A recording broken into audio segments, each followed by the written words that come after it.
Ассаляму алейкум ва рахматуллахи баракату. Часто задают вопрос по поводу смысла термина «Ахлюс-сунна валь-джамаа». Что же значит этот термин?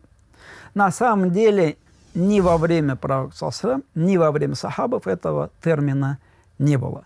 Каждый назывался, или каждое поколение имело свое название. Сахабы – это были те люди, которые видели пророка и уверовали в него. Табиины – это были те, кто видели сахабов и были верующими мусульманами, и так далее, и тому подобное. Но вот после поколения табиинов возник вопрос, а как же называть? Почему?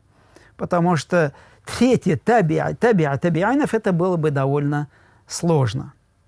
И вот в этот период как раз начинает формироваться термин «Ахлюс-сунна валь-джамаа».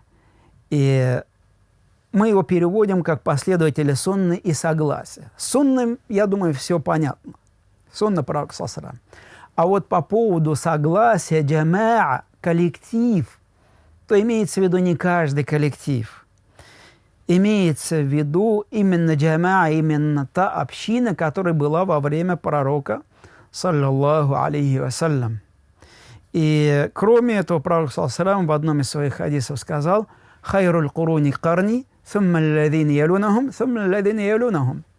Лучший век – это мой, затем те, кто придут за ними, а затем те, кто придут за ними. То есть пророк саллаллаху алейхи ва саллям упомянул 3 первых века ислама. И именно ученых этих 3 первых веков мы можем считать основоположниками Ахлюс-сунна валь-джамаа. А к ним, как известно, относятся имам Абу Ханифа, имам Малик, имам Шафи'и, имам Ахмад.